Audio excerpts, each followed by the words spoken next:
All right, thank you for joining us tonight. This is the Policy Committee for March 16th, 2023, joined by Chris Weigert and Jen Miller. We are here to discuss the continued discussion on nepotism policy and continue research on the 400 series. Please stand for the Pledge of Allegiance. I pledge allegiance to the flag of the United States of America and to the republic for which it stands, one nation, under God, indivisible, with liberty and justice for all. And Ms. Miller will kick it off for us. Thank you. Recall that we had been speaking about at the board level nepotism policy. The board determined they wanted to keep a policy. We had taken this forward for a first reading with the board. We brought it back to discussion at our last committee meeting. We just talked about some lingering questions that might be there, but there were no changes or recommendations. So just making sure I'm bringing the opportunity to the committee if there's anything we wanted to change. Otherwise, it would appear on an agenda for a second reading with the two separate policies that again attack kind of both the staff and the board piece, knowing that we would also doubly state the staff one in the staff handbook as well. Were there any questions or recommendations? Go ahead. I guess I missed the last one due Sure. to some work stuff or actually a funeral, if I remember it. Yeah. But I did review and it does. I just had a couple questions Sure. regarding the family members defined. Sure. Under employee or board? On board side. Okay. To start with. So. All right. It does appear that there's a gap for siblings. Am I mistaken? It's because the way it kind of looks is it looks like a brother-in-law or something would be included, but a direct brother would probably not, because lineal descent doesn't really define that, and I kind of thought it might be in there, but I think that talks about a person such as children, grandchildren, either biological or adopted, in the definition below that. That's an interesting question. I wonder if we can get some legal advice on that.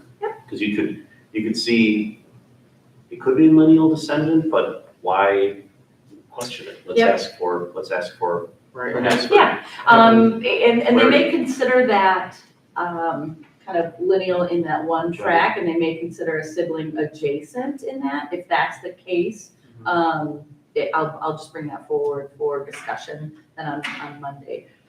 It's just a discussion item on Monday, so we would still have an opportunity to bring that forward to the board and talk about that. We went through that, and I can bring that at that time. So we're looking for siblings, that appears to be a gap area. Any other pieces? I guess I'm just interested, what's the timeline for this, saying as we're gonna potentially, or we're essentially gonna be rolling over almost half the board. Do we think that this would be, we're not planning on this, making any votes on this until the new board's on? There wouldn't be when I look at the calendar, there's no vote on Monday Okay. for it. Let me just find my actual calendar for the next meeting date. So you have the opportunity to put it on the agenda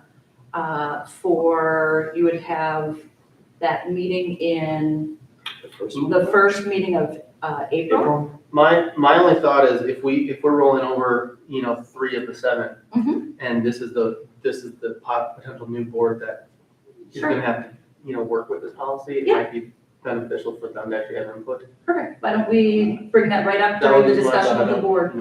Yeah, why don't we, I think that'd be a great idea for a second discussion to say, let's discuss The timing timing for it. of potential. Yeah, because it's Both. either that top of Mhm. April or then deferring. Mhm.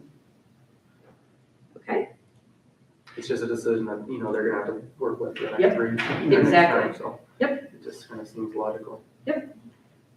certainly bring that forward. Any other pieces? I think so. I mean, the view that I've taken is it looks like this definition mirrors what Chapter 19 says. So, okay, I see what the basis for it was. Yep. Then I will get a legal opinion on kind of widening that definition. And then we'll bring up the timeline that we would like to follow, and that'll help us plan agendas in the future. Any questions on the employee one? I guess with regard to both of them, have you received any other input, suggestions from other board members? I hadn't heard any, but. No, you are correct. No, Okay. no additional discussion, thoughts or ideas. Okay.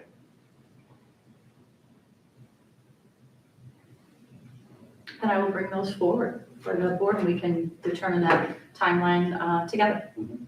And these will show up second reading. Second reading, no action. It's, there will not be unanimous, opportunity. We'll have an absence there, so there is no possibility of action for Monday. So it's for Yeah. discussion. Is there a way, just for the employee side, just to make sure that we keep kind of a, you know, a appropriate process, even though it's not stated in here. But we do have policies and state statutes that do refer to kind of code of conduct and stuff like that. As far as, you know, just so if somebody was to look at this and they basically would have a reference to the code of conduct or the, I don't know what the other one's called, but basically referring to how if somebody over here has a brother or something that wants to be, you know, hired or something, or a relative of sorts, but is getting hired in a completely different part of the district, that they don't have, they know that it's not okay for them to have their input. Influence? What would that be under? And is there a way that we should reference that maybe in here? Yeah, So that they can reference it and make sure that they're, you know, sure. keeping their code of ethics and whatever else, you know, they need for. Yeah, what I'll do is I'll bring that up in discussion, and I'll bring forward that policy, and I'll say, well, we didn't review that policy, it might appear here, and maybe we should, but now put the reference in, and then put that policy on the next agenda Sure. for us to get that in. Mhm. Okay, why don't I'll do that. I'll pull any, and then I'll put in like a holding spot for cross-reference. And you want it so stated in the policy language, right? Not just at the bottom where it's the cross-reference? You want it a little more clear, right? See policy for, Well, I mean, I would just, you know, if it's a little something at the bottom, just so, you know, if there was any question as to, am I allowed to do this with the nepotism policy, and somebody is actually questioning it, there's also something to the code of ethics or something that they can reference and make sure that they're following the proper procedures for a new hire of I'll do sorts. a sweep through both policy and handbook for any references that we could align there. And I'll make sure and bring that forward for discussion at our meeting. Thank you. Good suggestions. Any others? Great, and certainly it'll just be a discussion item only on Monday, so we can contribute there as well.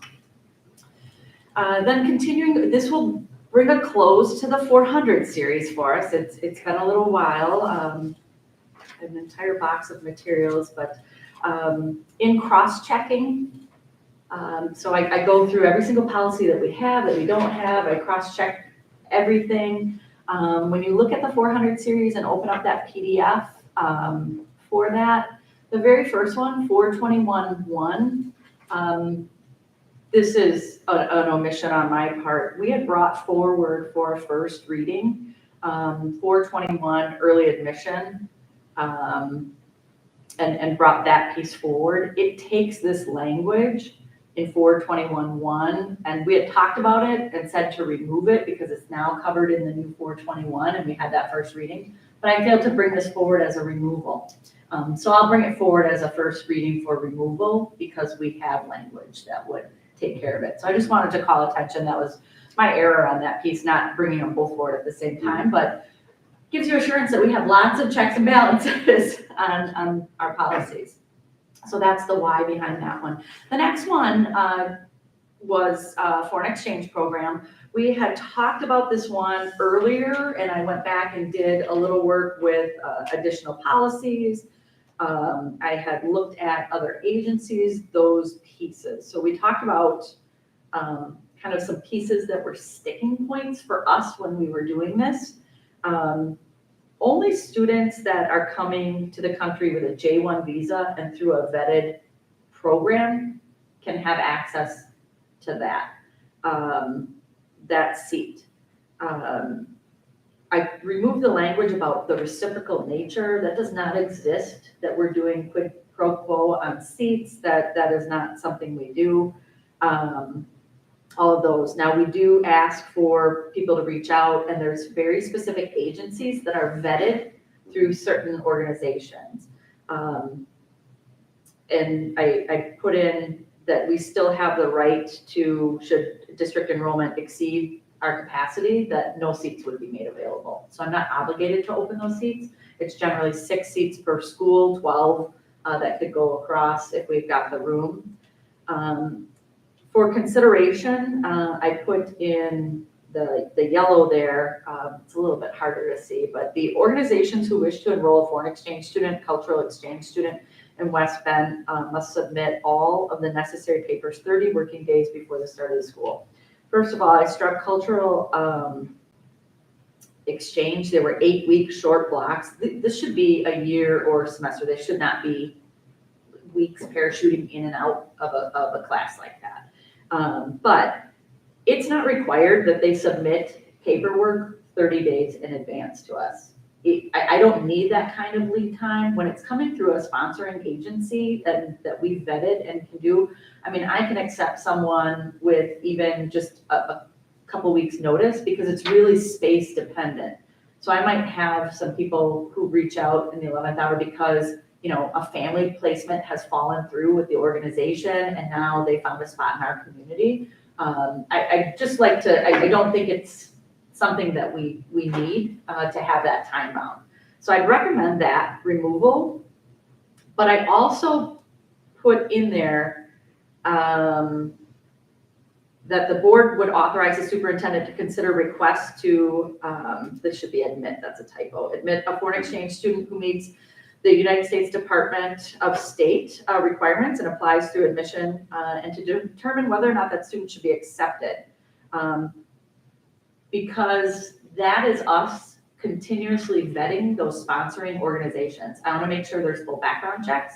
They meet the academic requirements, they have the language proficiency, and they don't have any discipline record that would cause concern before they come to us. Mhm. So that's giving me kind of that ability to do our due diligence with those agencies. I've never, the agencies that I've worked with do their due diligence on ensuring that, but this gives us some authority if something, you know, wasn't panning out, or it was an agency and they've met some credentials, but they did not meet our test of what we expect. It gives us some authority there. So in the green there. Yep. What, was that something that was changed? Yep, that's a That's all new new? statement. Okay. Yep, that's a new So statement. how was it done prior? It had nothing that said anything about that. But you still Yep. did the same, you still essentially That's did practice. this practice? Yeah, we had quality institutions. There hasn't been any institution that hasn't been. We have not experienced that. I'm saying, Yeah, I'm saying prior, you had the authority to do this, or you had, I've not needed it here. oh, I've not needed it. We haven't had any issue, but I want to make sure it's there if needed. Otherwise, then that would rest with the board, and then I'd have to bring it to the board. You can keep it as board authority if you want, then it's on us to bring you concerns. But I think it's a low level one. It's just if something cropped up and their institution had some questionable practice or something, I'm gonna have the authority to press on that a little bit. That seems to make sense, Mhm. to make more of a field call on this because you're closer to the front line. Mhm. The middle paragraph talks about the high schools will accept a total no more than 12. Just out of curiosity, do we generally fill that? Is it? Yes and no, sometimes, and sometimes not. You can exceed that with board approval. We can ask for that. And that was, Sure. I think, consistent with something that they asked the board in the past, but only once did we kind of hit that. I think it just depends on capacity and what it is, but that way there's an avenue for an ask if we did fill that. The established 12 is 6 seats. When I look around, most people have, generally a 5 or so range, plus or minus either side, they're a little bit, probably just depending on their high school, but I did look at that as well. I don't think there's anything out of alignment with the number of seats we have. It gives us an avenue to not accept any if we're tight on enrollment, or we could consider more with board approval. So it gives you the authority on that.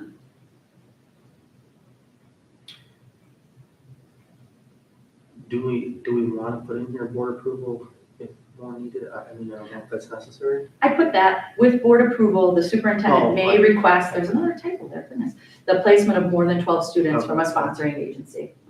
Yeah, I think it's good to have that checks and balance there. So that middle paragraph that, Mhm. no, this is all lawyerly of me. The West Penn High Schools will accept a total of no more than 12. That will usually indicates a must, but. Right. So you must accept, but it says no more than 12. So I think I'm comfortable with that wording, that if for some reason there is a really, really good reason to not accept any in a given year, I don't think this binds us or forces us to accept students. No, that's old language, we could certainly Can. just say may Yeah, accept. maybe we should write Yeah. exactly, or put some qualifier in there to Yeah, say it's we not an may option. accept that, and then, in Right. fact, if we don't have space, we're not gonna accept any. Right, I think Yeah. exactly, I think the answer, right, the answer is it's within administration's judgment. If that Mhm. number is 0, 1, 2, all the way up to 12, Mhm. if it's 13, back to John's point that, all right, then you have to come back to the board for Yeah. approval, and that's listed Yeah. in here. Like I said, I think that's a nice checks and balances, we'll manage at the site, make sure enrollment's there, and then keep you apprised. Great. The next one was, starts a series that we talked about last time. We really thought about kind of the nature of transportation now, and that conduct is expected everywhere, not just on a bus. And we didn't want someone to try and use that narrow language Right. against us. So I think I picked up, if you're a rider on transportation, that it's any vehicle, and the chaperones, the drivers, all of that. So that was the reason for our change. So I just wanted to bring that back for us to look at. But it was, again, we're using vans to transport, we're using all different kinds of arrangements. We wanted to make sure, like I said, there was no perception that it only counted if you were on a yellow bus. That's I can't remember, I may have, or someone else brought that up. Yeah, you It says did. bus, Right, like, what, so is that? Yeah, no, we expect you to. no matter what. And then that was part of where we'll do the expansive rules right in that handbook, around here's the expectations that we would establish that and have some of those consequences pieces. Do we even in need there. bus in there if we're putting transportation? I'd keep bus in the heading at least, because people might not think of district transportation through that lens, so I'd at Sure. least keep it in the heading. Okay. Yeah, Um, with that, that's. Yeah, because if I'm a parent trying to look it up, I'm gonna probably look for that keyword. Sure. The final, I'm fine with the wording, just one Sure. question. The final paragraph, when a student fails to conduct him or herself properly on the school bus or vehicle used for transportation, such misconduct shall be brought to the attention of the building principal. I'm assuming the intent there is that if a member of staff or administration discovers that, it's to be brought to the The building bus principal. has to report it it Right. has to be dealt with administratively. Right. Meaning that, for instance, if a parent becomes aware of it and for whatever reason doesn't happen to immediately go to the Yeah. building principal, it doesn't mean, oh, sorry, Yep. if you know what I'm saying.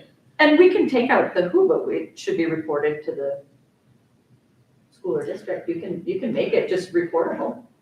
I mean, sorry. No, I was just gonna say, no, please, I'm not, Here. yeah, I'm not opposed to the word, I just wanted, just to be sure, clarification, the way that I'm interpreting it is, really although these policies are available for public inspection, it's, in that case, I'm looking at it as, if a teacher maybe who's supervising the drop off or whatever finds Right. out, the idea is, It has to be This- reported because there's gonna be consequences for their behavior. That's why it's getting reported to administrator. sure, So, which I don't mind. yeah. And on that thought, Mhm. I mean, clearly this district has a disciplinary issue. Mhm. And diving deeper into that and just being able to kind of elaborate on some of this, can we add a consequence right at the bottom?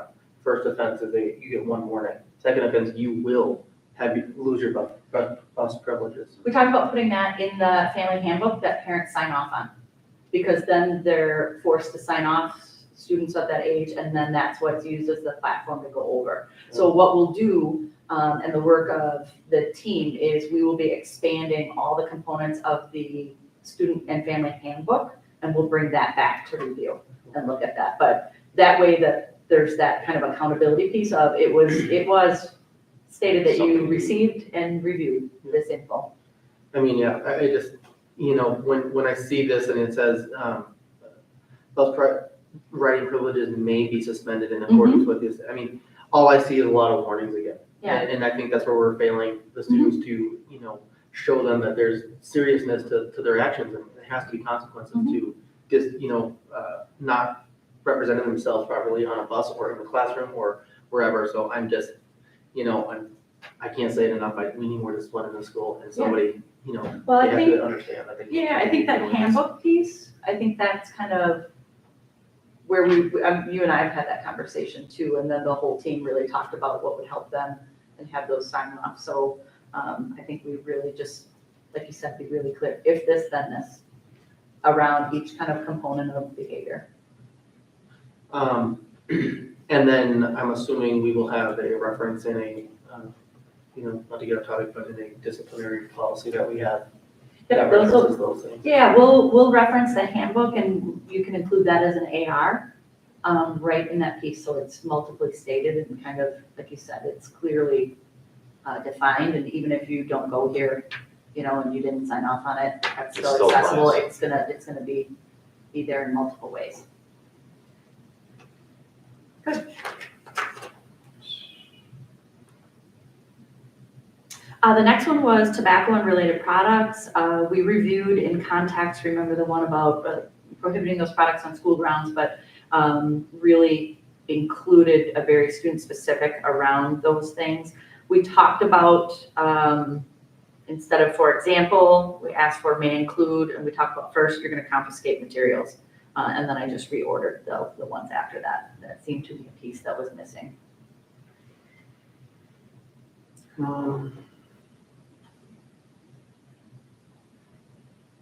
And this is all new language. We had one under an 800 series, just that it was not acceptable, that kind of thing. But this lays out the enforcement piece, what's gonna happen.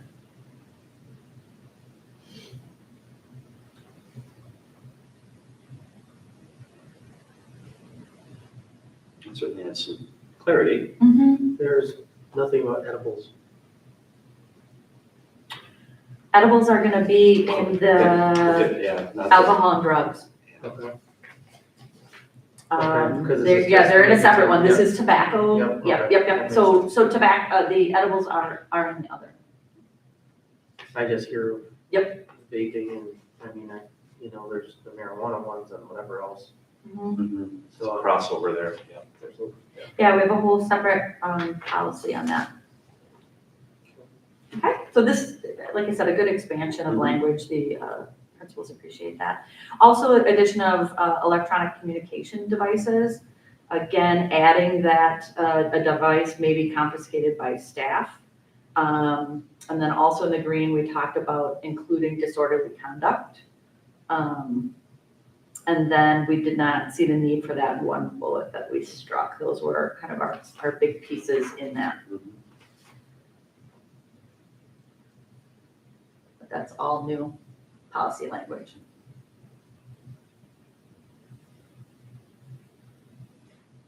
Again, these revisions were proposed based on. Based on our that initial meeting discussion. We had last time. Yeah, based on our discussion.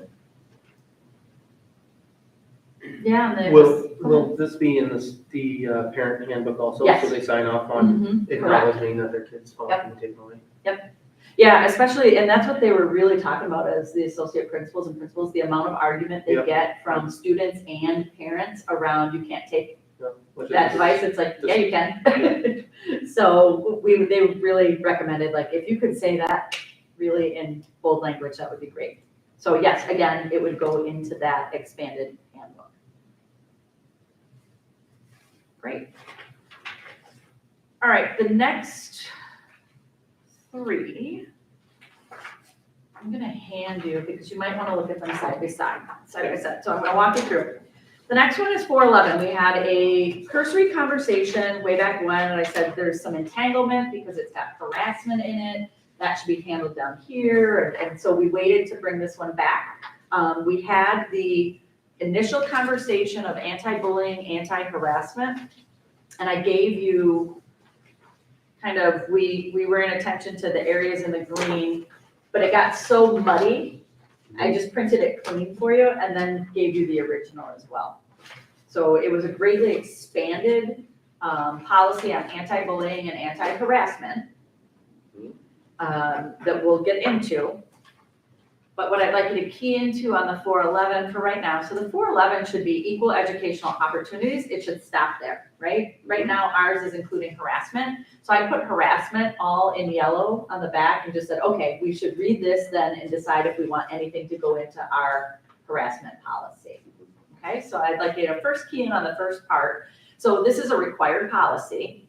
And I just made a recommendation based on our kind of all of our discussions. One, in the green, this is WASB's updated language around that, and it's in alignment with our other policy language, so that's aligned. The first one was not aligned. And just pausing for a It second. didn't have age in it, it didn't have, so it was like, oh, yeah, we need to update that. Well, just a reminder, I'm not sure if this is one of them, but correct me if I'm wrong, there are certain policies that by law are actually required to contain this language. Correct. So required to have this policy, and then this language, now I'm bringing it into alignment here. Okay. So that's why the green is there. And the next one, same thing, we've talked about, you're really talking about it in the green there, and then you're gonna have on the bottom in the footer, all those laws and cross-references, all those pieces are gonna be in there, and linked in those footnotes. So I just, in keeping with kind of our practice to strike that piece. Go ahead, John. I guess for me, this talks about students, this talks about district. Mm-hmm. So this is a student policy, but this looks like a district portion. So, yep, we as a district don't unlawfully discriminate against our students in this way. We also have one for staff, we also have a general one. So we as a district don't discriminate against kids. So I don't discriminate on any of these factors. Like you can't join track because of this. You can't be at this school because of this kind of thing. So do we have the same one for a district side of things as well? And that's why the green, I'm bringing that language. I'm fine with it being, Yep.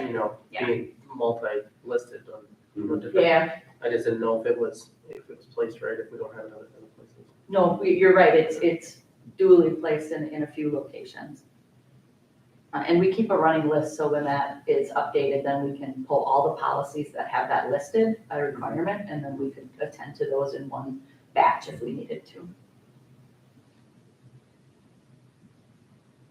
And the other piece is a request I can't promise confidentiality.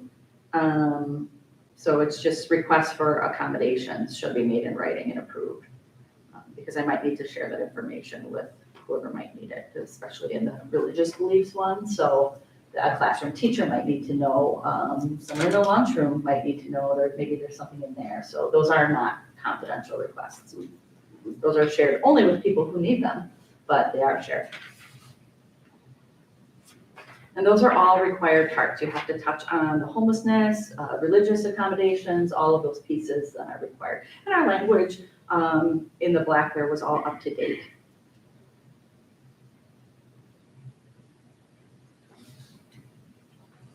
Any questions on kind of that beginning part?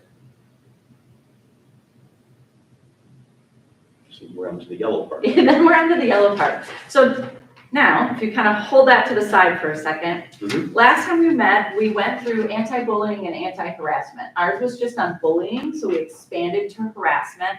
We created clear definitions on that, and then kind of how to handle reporting, retaliation, all of those things. I cleaned that up into this record. This is the original, and I've got some pieces, like I'll want us to key in to the two pieces for procedures for reporting and the reports or complaints, and just paying attention to that kind of piece. So we'll go through this.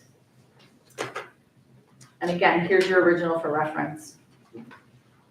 Then I just wanted to go through, is there any language from that one that we want to pull over? So what struck my eye, I think that whole first part is covered in any of the new language. It's talking about the environment. And we have general definitions of harassment there. This one is defined as pupil harassment and sexual harassment. So just rereading that definition of harassment and see if it, again, it's a legal piece, but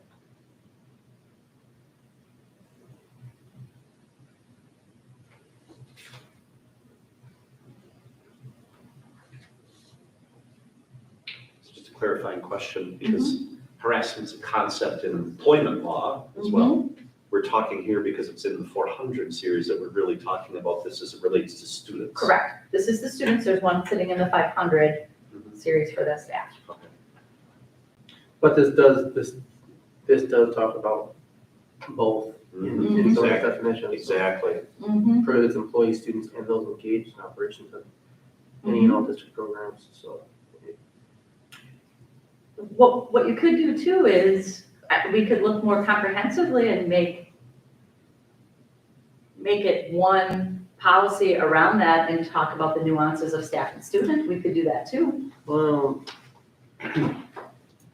then you're essentially saying you're holding the same accountability for a 5-year-old as an adult. Right. That seems kind of crazy. Yeah, I mean, How do you do that? yeah, and I agree. I mean, it's the same word and the same concept, but I look at it as if a user is coming to this for guidance, the idea of having, all right, generally speaking, is it an employee issue? Is it a student Right. issue? If you're looking at the student one, then you're not burdened by all those additional words and paragraphs that have nothing to do Right. with that particular situation. I think the path we're taking is solid to have them separate. Mhm. Are there any pieces in that yellow, like you said, taking out that, but are there any other pieces? So in the yellow, we've got the second fullish set up here. The Mhm. district defines pupil harassment. Yeah. And I look at that and it's, well, I think that's the same. Right. That isn't a magic term of art that we somehow missed. No, That's, student harassment, It's and this is the, in our other policy, that's the up-to-date definition. This was previously looked at in 2008.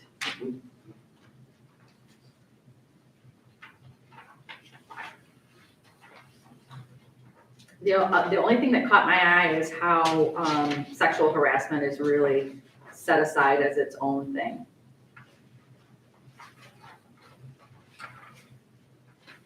So if you wanted that to be included more as its own piece, so can you say under that again? harassment, we don't set aside sexual harassment Right, as this one does in Oh, that I see. new. I see, even as it relates to, In the 443.71, it's a Mhm. global definition of harassment. Mhm. You know, and it's really anything, I would consider that under D where it's offensive, it's an offensive environment, and all that, but do we want to expand on that or call this out separately? I would just map it right to an offensive environment. Intimidating, hostile, threatening, I would consider it under 2D. Mhm. Yeah, but some people won't. Yeah, so So, that's, therein is the dilemma, because I looked at I agree, the wording, Mhm. it fits under there, but it doesn't but it doesn't stand out. stand out as you know. Would you like me Disagree. to add it as kind of an E and just double check the statutes that this is the most recent language and add it as its own? I think it'd be good to see a draft like that. Okay. Yeah. Would you like What me? do you think? Just take, it doesn't hurt to see a draft with it. No, it doesn't. Yeah, I mean, I think it would definitely be good to have it itemized like that. Mhm. Okay, I'm gonna add that, make sure I have the most updated legal definition, and it'll be called out separately so that we can look at it in context. Let's see. Oh, no, that's here. Never mind. Sorry. That's okay. That's why I gave it to you, so you could, I'm like, No, oh, that's we're gonna right. wanna be Yeah. looking back and forth.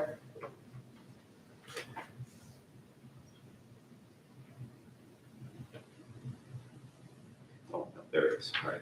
Yeah, Yep, because I'm good. I guess without it itemized and kind of defined a little bit better like this, somebody might look and see if they were harassed and not not be able feel- to identify it and actually might not make a claim that they were. Sure. They should have. Yeah, that was the one that stuck out to me. I will put that as a bullet for E. All right, so that sets aside that piece. Then I'd like us to look at the 443.71. And I kind of put those pieces together. It's a 3-pager. We were sound on our definition of bullying. We're going to, Actually, if I can just Go pause ahead. for a second. This is just to recap what I learned at the last meeting, because I looked at that and thought, boy, that seems like a different definition for bullying. But that actually is a definition that is, what do I want to say, that is utilized in other yeah, instances. I mean, this isn't our this is not our attempt language. at making something up. No, but that is not found language in any way, shape, or form. Yeah, so we'll make sure that we've got that. I'm gonna put, sorry, it's 2C. We're gonna expand harassment, so that's really calling out sexual harassment. Mhm. And I'm gonna make sure we've got that updated language there. The procedures for investigating reports. It's just calling out the nuances of cyber situations. Confidentiality was good, try, but it can't be assured, that kind of piece. Sanctions and supports, that's the retaliation piece. And that would include, suspension, expulsion, referral to law enforcement, all those, what's gonna happen. The additional retaliation is prohibited piece. And then, where do I have this? Wait, I have this. The false complaints, those pieces, what I wanted to key into is looking at, there's 2 portions, procedures for reporting retaliation and the report complaints. That's a little bit of our old language and a little bit of the new. I just thought we could key into those 2 and make sure we consolidate that. It seemed like 2 sections that we're getting at the same thing. Procedures for reporting and retaliation. So retaliation, we would take care of on this last section, right? One that says So I don't need retaliation over here. So let's just clean it up. So everything I need is under reports and complaints. So on the bottom, it's page 2 of 4. So I've Right. taken care of retaliation. Yep, So I don't need it in here. right, So now I have kind of 2 sections back to back that deal with the reporting. I want to make sure that I just consolidate that into one. So let's take another look at that. okay. You'll propose a draft or? Yep. Okay, Yeah, if there's anything, this was our language right, prior, and we've got the retaliation plus reporting. So was there anything that we liked that I need to put into one of those sections?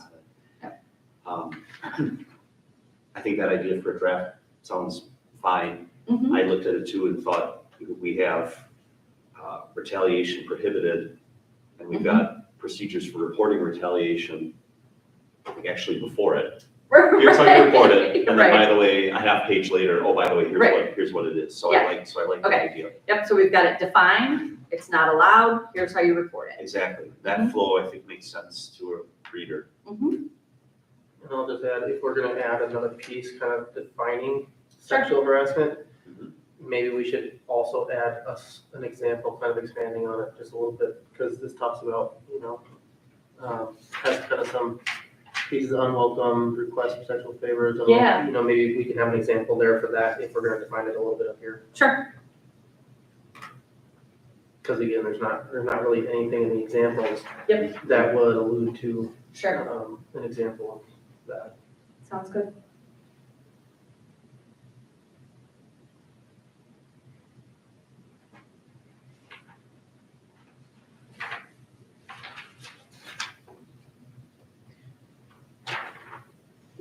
where do we talk about if things like this happen, how, and a teacher sees it and they don't report it? So it's right here that you are required to report. Now, what happens if they don't? Because obviously, I mean, I If- know of examples of if they- teachers that don't report. If they don't, then we investigate that and we deal with that. And it becomes a personnel matter because they are required to report. That's a requirement.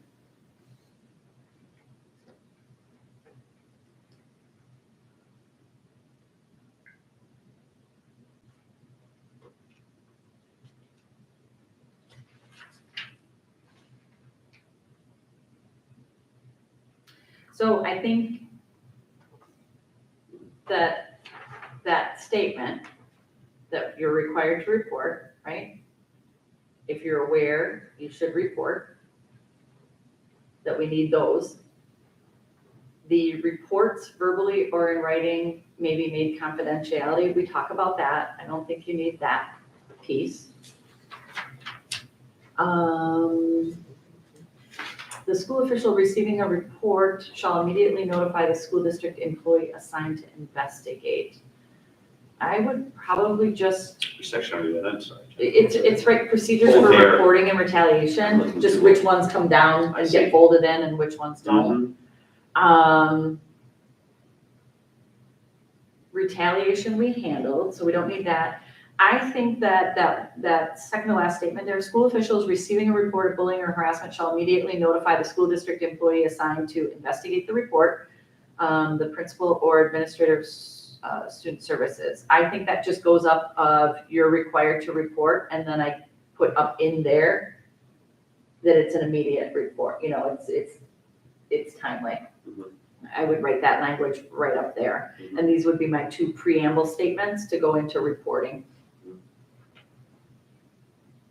Again, the other piece around confidentiality, retaliation are covered in full sections elsewhere.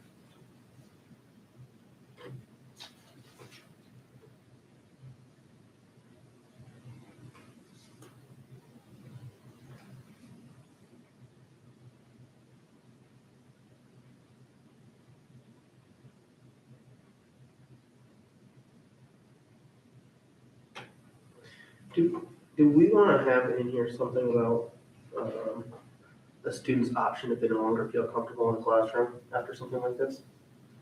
As far as, you know, maybe they don't know that, hey, I should ask if I can move to a different class because I'm being bullied by this kid all the time, and now I reported him, and he's still in that class with me. Sure. I just throwing it out there. Sanctions and supports, I think that would go there.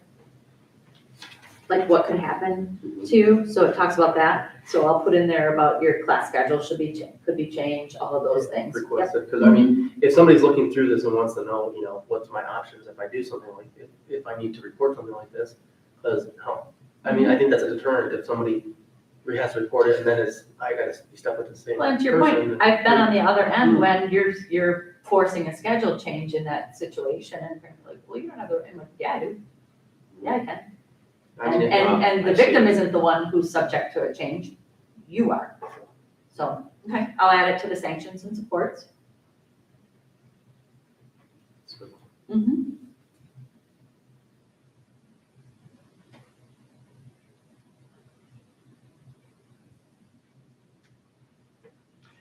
Can you talk about and I'm okay with this, your vision for the disclosure and public reporting? So the policy gets distributed annually to all students enrolled in the district, parents, guardians, and employees. So would that mean that that's part of that handbook that we're? What's the mechanism for that? So you have a handbook, and then there's certain ones that you have to disclose, that they're sitting at the end of that handbook. Remember those last pages that Yes. said, and then here's these pieces? Mhm. So it gets disclosed there and then Okay. signed off that they received that. Mhm. And then we prepare and present behavior data to the board and recommendations on how to further reduce that. And that we also make that annual. So we're Right. making it available on the front end to families, but we're also forcing an accountability report to the board. Sure, and we receive currently data like this. Correct. Is your vision that it would largely stay in that similar format, or that would be kind of the That's- general scope of it? Yep, that's a very specific code that we Mhm. track and delineate, and then we would include, you know, in that discipline stuff, so. Mhm.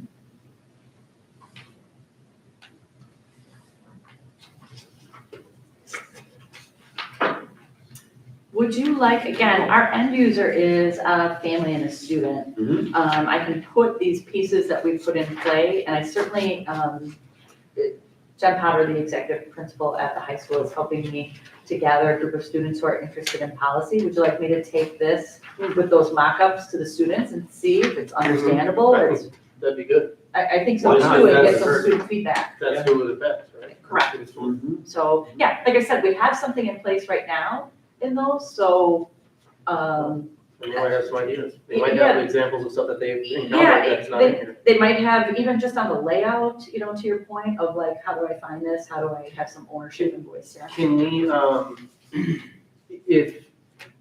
think it would be also helpful if we offer up a unanimous or anonymous, Tip line? not tip line, but here's a box of Reporting? suggestions. Let us bring them back, because someone might not be Oh. comfortable discussing it in their group. Yeah, you're I'm saying, correct. I don't wanna miss an opportunity to improve this, Yeah. if they have an idea, but they're, you know, Shot. Yeah. they know it without out. Yeah, they don't wanna say it in Right. front of people. Yeah, I think that's great. Yeah, I'll take it to the student councils. And some representatives and Good, then talk with them about creating opportunity, like you said, for some input. And again, we have something in place right now that we're using. This, again, then this would be really deeply stated in that student and family handbook as well. But I think it'd be great to have some student input.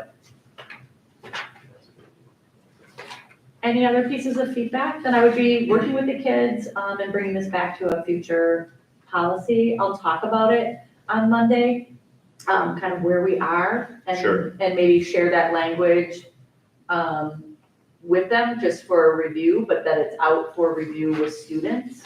But if they've got any input, that we're gonna be coming back as a committee so that they could give us input, but not really as a first reading or anything of that nature. Sure. Great. And then, go ahead. One more thing. Yeah. I just noticed in the copy in here, maybe it's not in here, and I missed it. Yeah, I don't see it, all the legal statutes. Oh, yeah, Where yeah, will that- those be?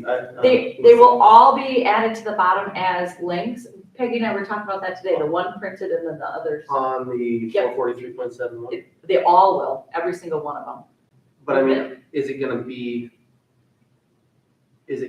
on?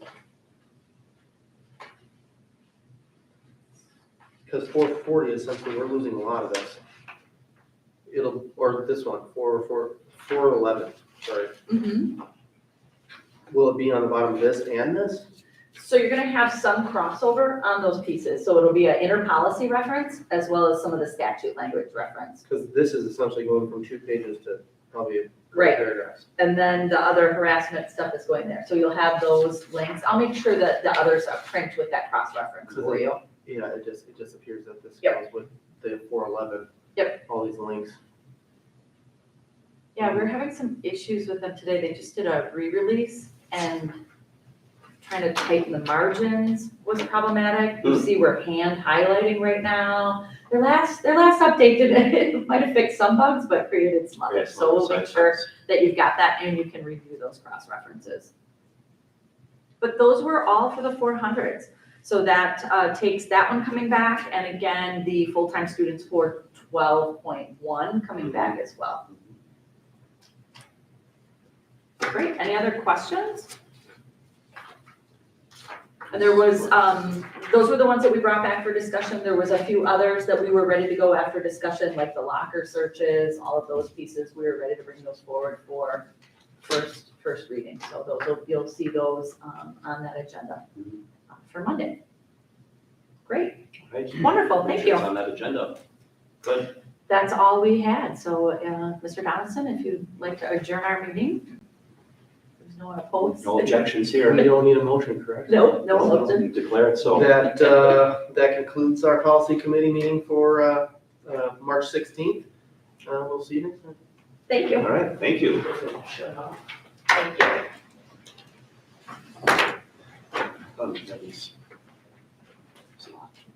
Yeah, but we made it through the 400. We did, yeah, it's great.